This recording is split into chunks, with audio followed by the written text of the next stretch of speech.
Hello, and a happy St. Patrick's Day, and a welcome to our latest edition of the Irish Angle Show, where we're going to discuss all things horse racing, and it'll be mainly to do with Cheltenham, which obviously took up the whole of last week. Emma and Johnny are here with me. Welcome, guys.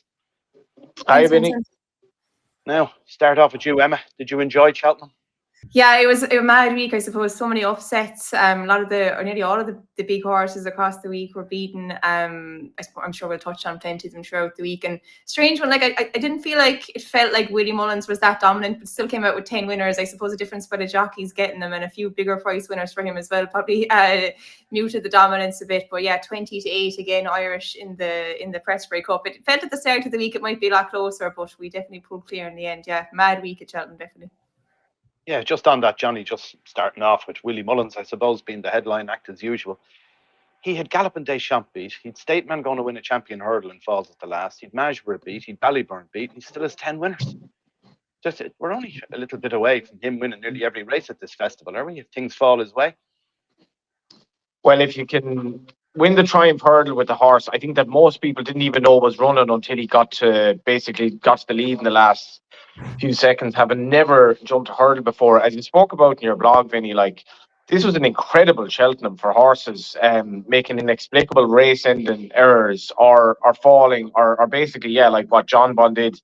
That the issue at the tape. Willie Mullins had, in some respects, he had a bit of a mixed festival. Obviously, Gallopin Des Champs was kind of the signature thing. I do feel in hindsight, you can look back and just say how difficult it is to win 3 Gold Cups. And maybe the reaction that he wasn't quite his best on the day might be right. But it was an extraordinary festival. I think you summed it up well in your blog. The 4 days still for me, it kind of feels a bit like a drag. An awful lot of handicaps. And that's what it felt like to me. There were like a lot of handicaps where maybe there shouldn't be as many handicaps. But it does give the likes of King Collins the chance to have a horse with a chance. And all told, Willie's assault on the festival is extraordinary. The one worry for me, apart from the line, was I suppose the lack of British novices throughout the week. Yeah, I suppose that was an issue. But overall, the Irish dominance is astonishing, isn't there? There were 9 races where we had a 1, 2, 3, or further down. Some of them we had first to 6 places were all Irish. What do you make of that, Emma? They still hang in there in the handicap chases, the British and in a few others. Obviously, with the new line and some other good performances, they also won a champion hurdle. We can't take that away from them. But in general terms, the Irish dominance is as strong as ever by the look of it. Yeah, and it didn't look like that at the start of the week. Kind of like I was saying, I'd agree with Johnny. It felt like there was way too many handicaps across the week, and I thought that's what would kind of pull the balance between UK and Irish runners at Cheltenham kind of closer together. But Ireland still came out with plenty of handicap wins. Look, I don't know, they had like a few very good performances. Obviously, the new line was probably the standout. He really, really impressed me. I thought he had to do loads. He had to do loads after doing maybe not getting the best help from his jockey. I thought turning in the bend. I don't know why he was trying to go up Jack Kennedy's inner, but he looked like a real good horse in the end. Yeah, Paul Nicholls came out with a winner. Skelton's Nicky Henderson probably be, even though he won the Arkle and the Dottie the Great one as well. But still, John Bonn and Constitution Hill will probably sting for him coming out of the week, even after not having the worst time of it. But yeah, the Irish trainer is definitely on top. And Gordon waiting until the last race of the week as well to get his first winner. You could see how much it meant to him as well. Maybe didn't get there over the week. I thought his horses ran quite well as a whole, but just didn't get anything in front until the last race. But good spread of winners, good spread of jockeys riding winners. Like it wasn't all Willie Mullins. Good, like it was like a good few different Irish trainers had winners, which was good as well. Yeah, but you'd probably be waiting on another while. I thought maybe this year might be the year that they pull a bit closer to us, the UK. I thought they had quite a strong team coming into it, but didn't really materialise in the end. Yeah, well, look, for me anyway, a couple of the standout races were certainly the Novice Hurdles. I thought the Turner's Novice Hurdle with the new line, the Yellow Clay and Final Demand, they looked like 3 really good horses. What did you make of them, Johnny? That was just a brilliant race to watch, and this is what Cheltenham kind of should be about in a way that you just did not know who was going to win it because the horses hadn't taken each other on before. And I really fancied Hello Neighbour and the Triumph, but as you're watching the race, you're like, I don't know how he's going to perform relative to the 2 British novices. And it was kind of like that in the Turners. Like if we have the horse population and if we have trainers willing to value Cheltenham over everything else, which I think they should, you can still have brilliant novice races, even if Ivor or Arkle turned out to be a spectacular race. The Turners was was exceptional. And another shrewd purchase by JP McManus in buying the new line. But the 3 horses, even the market beforehand, I didn't know how the market was going to go. The race was fantastic to watch. I was actually one of the races I watched on ITV racing afterwards, and Ruby Walsh's jockey analysis was brilliant afterwards. And I must give Matt Chapman some kudos as well. I thought his interviews with the beaten jockeys were brilliant throughout the week, really, really illuminating. And that was a cracking race to watch. As much as Fine Demand was a bit disappointing, all told, he didn't. The Walk in the Park, who emerged as the new hero at the festival, wasn't him. It was in the Gold Cup. I still thought he ran a race kind of full of promise, and did remind me again a little bit of Denman in the way that he looks like a chaser in the making, but I wouldn't be losing too much faith in him either. No, absolutely. The other one then for me was the Supreme Novice Hurdle. It started the whole thing, the Michael O'Sullivan Supreme Novice Hurdle as well. What about that, Emmett? That was fair performance by the front 2, I thought. William Money and Kopek de Bordes.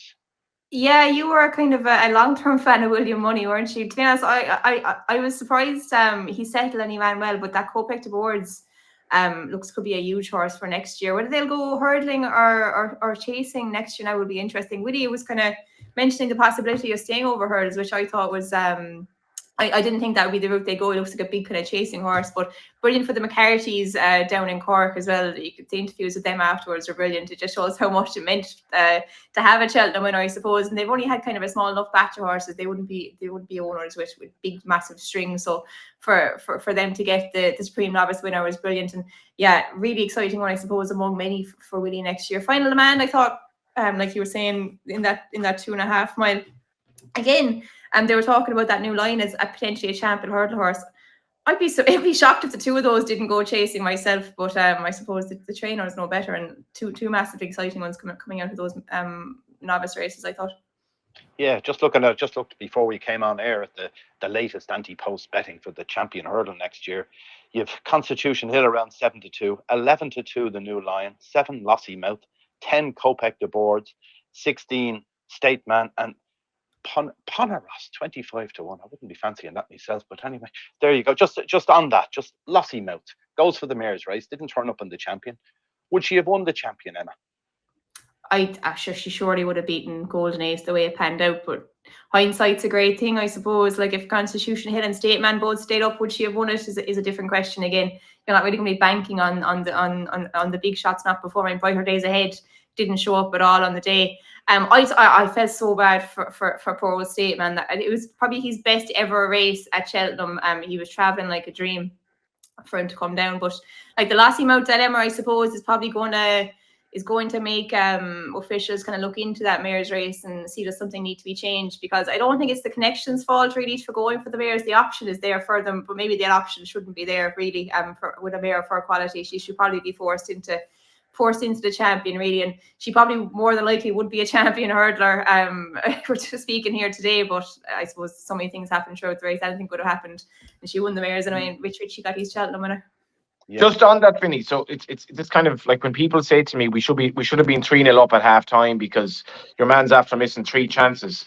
You know, if you look back to the future, basically, if you go back into the past, things change. It's the same. If a goal is scored in football, things change. If Lossiemouth is running the champion hurdle, Stateman almost certainly doesn't fall at the last. It's a completely different race. Maybe Constitution Hill doesn't fall because history has changed because she was in the race. Who does Paul Townend even ride? And I'm with Emma. Like I was disappointed she didn't run in the race, and as much as the mare's novice hurdle was great spectacle, I actually found the mare's chase utterly boring to watch. I found the mare's my fancy in the mare's hurdle ran terrible, so that took my enjoyment a bit away from the race. But all I could think of with her winning, and to an extent fact to file as it came to the last, was what would happen if she'd won in the big one. And the mare's race should be gone from Cheltenham, full stop. They've no place at the festival, and we wouldn't have this nonsense of having these options. And again, I'm not giving out about connections because they had the right.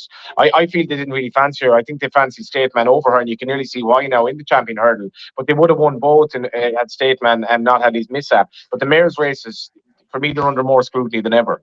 I don't know now. I wouldn't be rushing to get rid of the mare's races from Cheltenham. Like maybe there should be a ratings cap if the mare has run to a certain level this year, she shouldn't be allowed running it or something. But like I'd much rather watch the mare's novice race or the mare's chase or the mare's hurdle than watch, you know, the new National Hunt Chase, which is basically like every other handicap we get every Saturday of every week throughout the winter. Like I think the mare's race is definitely have more place than all these new staying handicap chases that we see every weekend. Like, what's the point in having them in the festival, in my opinion? Especially if there's no like amateur jockey stipulation to these races. At least that will add something to it. But I think the mares race does have a place, whether it's at the festival or not. But I wouldn't have any problem with it being there if there was maybe, you know, if the mare ran to, you know, a champion hurdle level this season, she shouldn't be allowed running it or something along those lines. But definitely should probably have to look into doing something to kind of maybe force these mares into the champion hurdle if they're running to that level.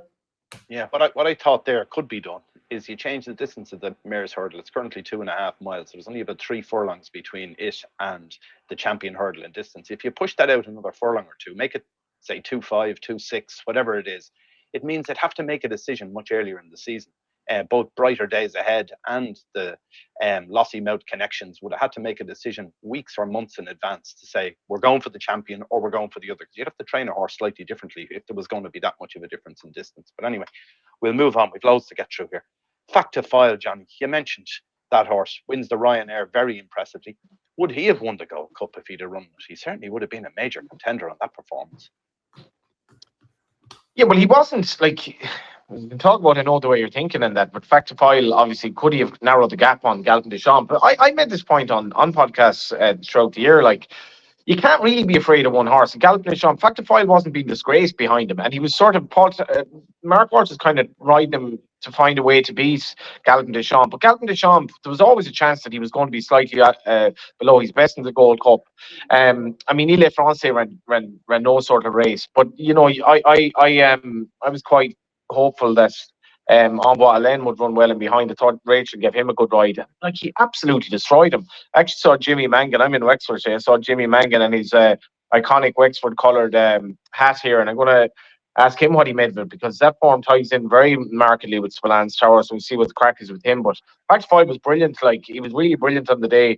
I suppose in hindsight, he might be one of the good things of the week. But the Ryanair is one race I can kind of see, to be fair. There's a massive difference in 2 miles and 3 miles, 2.5 furlongs for the senior chaser. So you can see why the Ryanair is there. And ultimately, JP McManus won both races. So he wanted to win the Gold Cup. He managed that, and he won the Ryanair with Fact to File. And he probably sort of dictated that was where the horse went. And obviously, Willie had the favourite in the Gold Cup. But I thought it was an exceptional performance on the day. Yeah, just looking at that Gold Cup again, looking at anti-post stuff again here, we've got current joint favourites for next year. Fact to File, and I know the way you're thinking, both at 5-1. Galopin Des Champs at 7-1. Now, it's a long way away. What do you make of that, Emma? Would you be running Fact to File in the Gold Cup next year, or would you go back for another Ryanair? I suppose they might have a crack at it next year. Like, he is only, what is he, 7 or 8? But like, he skipped his hurdling year, so like he's quite young really for the division. But I can see, like, I wouldn't really have any issues with them going for the Ryanair this year. And I agree with Johnny. It's actually a race that I really like. The Ryanair often shows up like a brilliant winner. Like, thinking back to past winners like Q Card, Vitor, even Frodon when he won, it was quite a memorable moment. There's been loads of Min and put up big performances, Alaho, another one, and that kind of fit the vibe of Fact to File as well. Like, would he have stayed the trip this year? I'm not sure. Like, he was comprehensively beaten by Galopin Des Champs a few times. Obviously, I know the way of thinking was as well, but he turned that around. But yeah, I wouldn't be shocked. You'd imagine, by the way Willie was talking on the build up to it, anyway, the plan was maybe drop back this year for the Ryanair, and maybe next year when he's older, more mature, has that racing under his belt, have another crack at the Gold Cup. But yeah, it was heartbreaking watching. I thought the Gold Cup. I was just hoping Galopin would do it, and seeing poor old Corbett's cross as well, getting that bad fall, and unfortunately not getting up what was difficult viewing. But yeah, it's kind of not the result, I suppose, that I wanted to see anyway in the Gold Cup. But like, you have to put your hands up for JP. In fairness, he made the decision to supplement the horse, and I wouldn't have given him much chance now. But the horse improved beyond all measures. He obviously, similar to last year, loves that Cheltenham Hill and could be a horse on the up in that division. And yeah, JP made the call and he supplemented him, and he was dead right to do so. Yeah, and just on that, Johnny, what would you do with, I know the way you're thinking now? Do you put him away for the rest of the season? Do you bring him to Punchestown? Do you go to an Aintree Grand National? What would be your plan if you own them? This is, I know the way you're thinking, is it? Yeah. I'm hoping to talk to Gavin Cromwell actually very shortly. I would have felt that this year, the way that horse finished at Cheltenham last year, I've rarely seen a horse that has such a turn of foot at the end of a staying race, particularly one who doesn't necessarily jump that well at times. I would have felt this year that the obvious thing to do was try to win the Gold Cup Grand National double. And maybe that's still the plan. But next year, with that performance that he produced, he should definitely, with his age, be aiming to win the 3 Gold Cups. But with the Grand National, a glorified hurdle race now, it looks to suit him down to the ground. That's the race I'd be going for, probably to do the double. And henceforth, I'd be going to win. I'd try to win 3 Gold Cups with him. I have a lot of sympathy for anyone who's ever backed him at Leopardstown. Which you would have to, yeah. Looking back, the rest of the festival, lots of other things. The big one for me as well was Michael O'Sullivan. Obviously, it was all about him. And then to see Marine Nationale and Jazzy Matty come out and win 2 races, one after the other. I'm still flabbergasted that happened.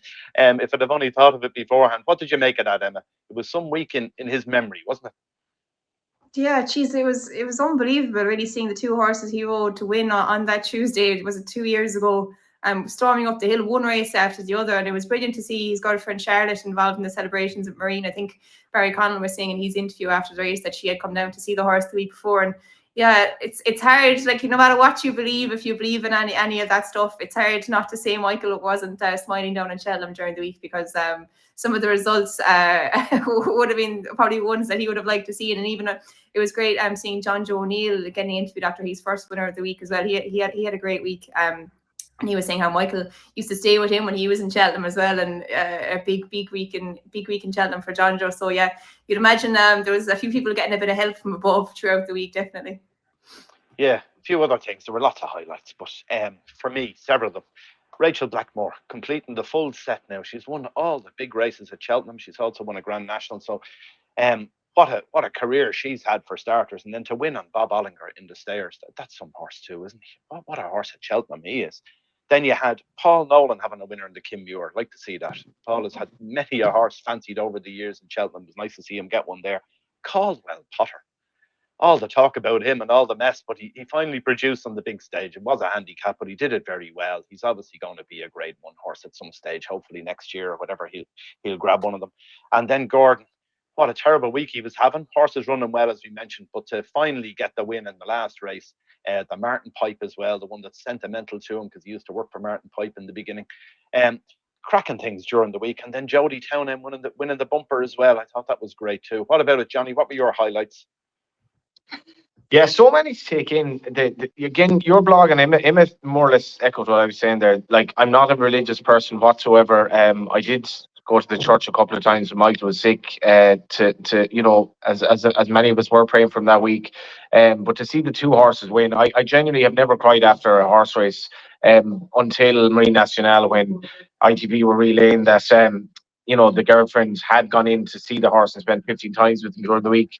Just thought that was very powerful. Then Jazzy Matty to win, but unquestionably the highlight for me was Michael O'Sullivan being all over that day 2, and what racing was a sport that became something entirely different that day, whatever your belief system is.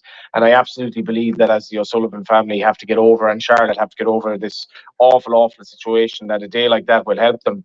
And I was absolutely delighted for Henry de Bromhead as well to have the day that he had, because he'd had a kind of couple of near misses.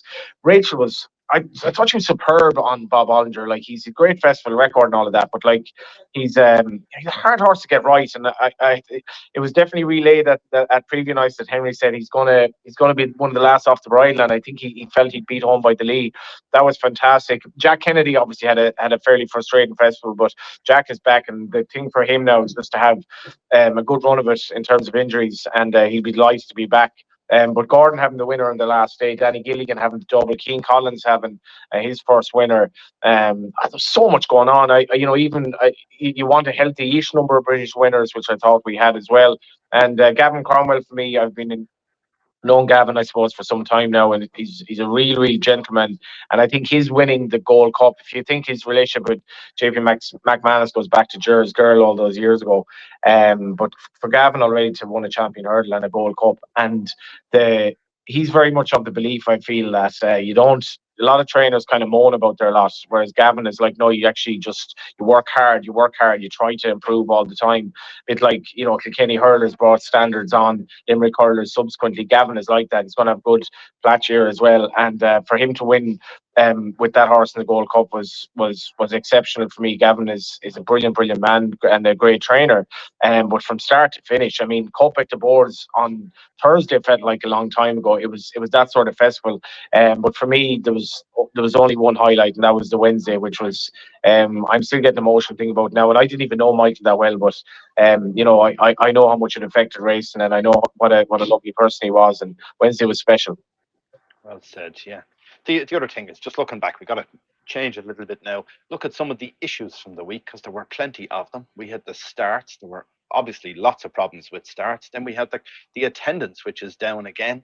Other things, the tweaking of the race program, did that work or not? And then one that I definitely want to talk about is earplugs. I'm not quite sure what this is or why this is the case, but you know that if you declare a horse to run in Ireland or the UK and you want to put a tongue strap on it or blinkers or cheek pieces or any of those options, a hood or whatever else, you have to declare that at the time you declare the horse. But earplugs you don't. And it turns out 9 horses wore earplugs in Cheltenham, but we didn't know about them till after they'd run, more or less, unless you were really in the know and you went onto the BHA's Stewart's Report site during the day. They were up there in advance. But for most people, they wouldn't see them on race cards on any websites, including irishracing.com. 9 of them wore them, 2 of them won. Poneros at 100 to 1 and Lecky Watson at 25 to 1. That's something we should know about, Emma, is it? If a horse is going to have an aid like that? Yeah, I suppose lots of trainers will put them on nearly every horse. Like Willie will put them on an awful lot of horses. I'd imagine the likes of Lecky Watson is probably wearing earplugs since the first day he ran for Willie. So it's not really I suppose a game-changing piece of equipment for him. And people kind of use them differently as well. I remember years ago you used to actually be allowed to pull out the earplugs during the race. So like lads would be riding with the earplugs in and then turning into the straight, they might pull out the earplugs and the horse would hear the noise and they get a bit more of a drive in. Some people wear them going down to the start and they might pull them out at the start. Like they mightn't actually wear them during the race. So it might be kind of more like a red hood where you did a hood then at that stage. Yeah, look, maybe it is something that should be declared. I suppose it's similar to wearing a hood in a way. It's probably not as extreme as a hood for blocking out noise. And like I said, Willie Mullins puts him on an awful lot of horses. So it's probably definitely, I'd say anything he had that one in earplugs definitely wasn't their first time wearing it this week. But yeah, maybe it is something that trainers probably should declare. Probably no harm to do it anyway. Yeah, another thing, one of them we talk about there, Poneros as well, who wore the earplugs, but also it was his first run over hurdles. What did you make of that, Johnny? We had 3 horses in the Triumph that had never seen a hurdle in public before or jumped a hurdle in public before. Is that a right thing to do? I thought that was a bit of a dangerous thing because you see some of these juvenile hurdles at home here. I remember the first one used to always be in Roscommon. I remember there being pile-ups at the first and everything with these juveniles never seen a hurdle or never jumping a hurdle in public at race speed or whatever. Is that an issue for you, Johnny?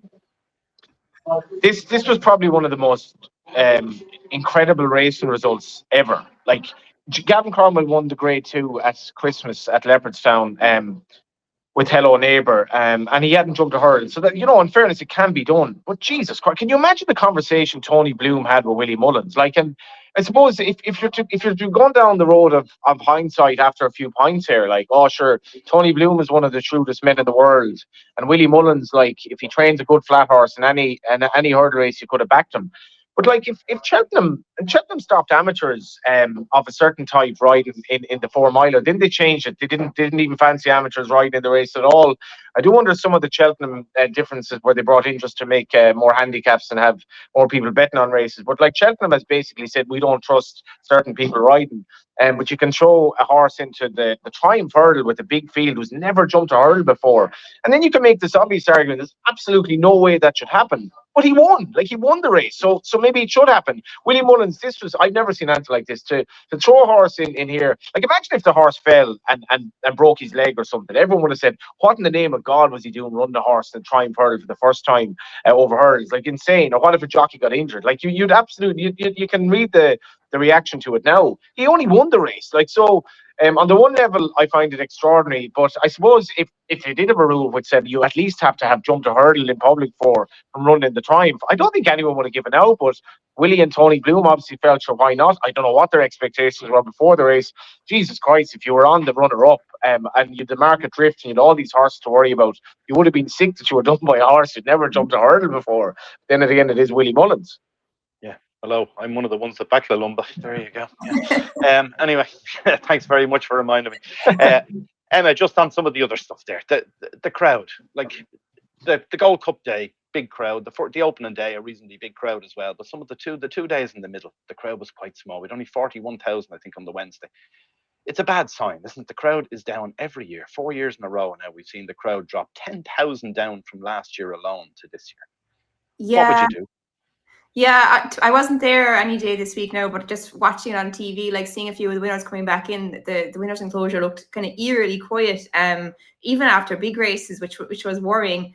I suppose like it's been coming for a while for Cheltenham. Plenty of people complaining. The main issue seems to be pricing by those kind of regulars who go to Cheltenham religiously. Plenty of people are going on foreign holidays now instead of going to the festival. And you'd imagine like if it was more reasonably priced, that just wouldn't be happening. Like admission prices seem to be insane. Is it like £100 for a ticket or something? Maybe even more for some of the better enclosures. I don't like the enclosures idea that they have in the UK. I think everyone should be allowed to go wherever they want in a race course within reason. If you buy the standard admission ticket, that's what we have here in Ireland. You know, you go to Punchestown, you go to Leopardstown, you can go up to the parade, you can go into the stand, you can go pretty much wherever you want, apart from restricted areas. But that's something that they do in the UK. And look, I don't know. It's probably an issue that runs fairly deep now, and they probably should have seen it coming at this stage, because people have been complaining for years and years, and price just seems to be the main thing that you keep hearing from people who go a lot. Like I've only been to the festival once. I've been to the November meeting in Cheltenham a couple of times, and I've enjoyed that, but I didn't really actually enjoy the festival that much when I was there myself either. I thought it was overcrowded. And actually, interestingly, I heard people speaking who were there throughout the week, and they were saying it was actually a more enjoyable experience with the lower numbers. So maybe it's not all that much of a worry. Maybe the people who will go now will enjoy it more with a lesser crowd. Albeit I'm sure that's not what Cheltenham want. No, I think they're going to have to do something serious on price, and it's not just the admission; it's the food and drink as well. £7.80 for a pint of Guinness. That works out at $9.30 or something in Europe. That's crazy stuff, isn't it? That's the sort of prices you'd pay up in Dublin, Johnny, is it? Yeah, it is pretty much. And actually, Dublin prices aren't far off that. The pint in town now is the guts of €8. I have some sympathy for Cheltenham, Vinny, because the 4 days, like, as Eddie O'Leary made a good point to me before the festival, he said people don't go for the whole of Royal Ascot. And like David Jennings' mother was telling me, she was going for the 4 days. And for some reason, geez, 4 days at Cheltenham, that wouldn't appeal to me now, to be honest, at this stage. It's just too kind of drawn out. A lot of handicaps, a lot of races. The mayor's races, like if they were on in Ireland, I wouldn't be rushing to watch them or to go to see them. So a lot of it is kind of, it is quite diluted. And 4 days a lot. It's very expensive as well staying over there. But to get people going racing, when, as anecdotally, the Irish crowd was well down for me, to people going over there. I'm not sure if they had a massive price drop would it bring the crowds right back, but all in all I thought the crowds were okay considering. I was worried going into it that there would be even more of a drop off in the Gold Cup indoors, but I don't think the 4 days really works at this stage. Being honest with you, maybe some people think it does, maybe some people think it should be 5 days. I think if you met at the old 3 days, you have no problem filling the place out. I agree with Johnny. Like even the changes they made this year, I think it makes it more obvious that you need 3 days, because a lot of those races can be cut out. Like there was plenty of those races, to be honest, I didn't have a whole pile of interest in watching throughout the week. They were just, handicaps for the sake of having handicaps. I think the changes they made kind of highlighted the fact that there is too many races in the festival at the moment. Yeah, 3 solid days would be fantastic, wouldn't it? When you start seeing the way it's gone, I'd be bringing back that National Hunt Chase in its proper form as well, rather than the handicap as you mentioned earlier. So one of the other things we haven't touched on, I've mentioned it, but we haven't touched on it, is the starts of races. There was a lot of controversy over the starting. I saw Willie Mullins in an interview he did with your Matt Chapman near the end of the week, talking about the fact he thinks some of the issue was they're starting races on a bend, so you have horses having to come around the outside around a bend, they're having to come quicker and everything else.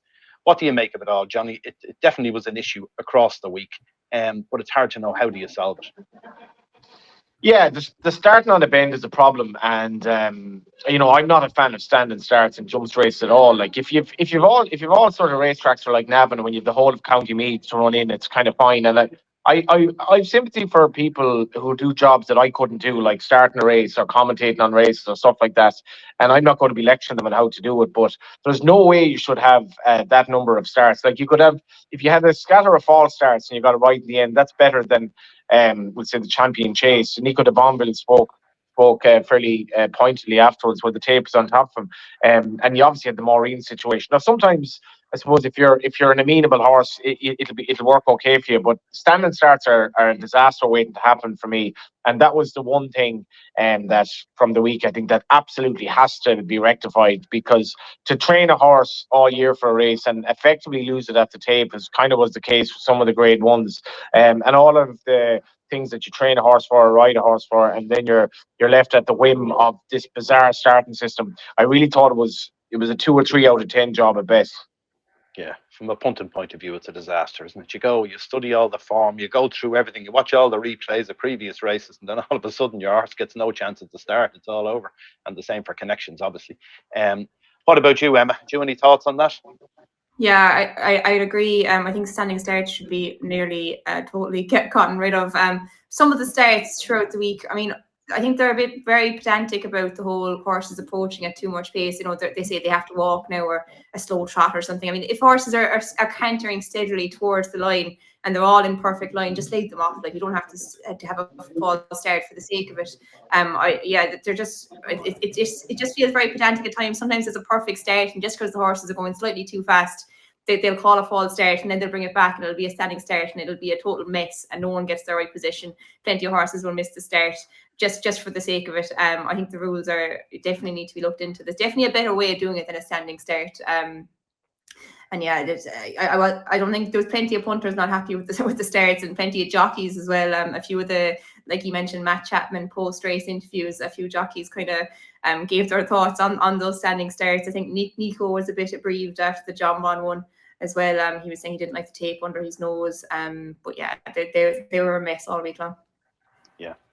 All right. Well, look, we'll finish up with what horse really took your eye out of the week. Is there something you think people should follow, or maybe one you think was a bit unlucky and might win the next time? I'll start off by giving you two anyway.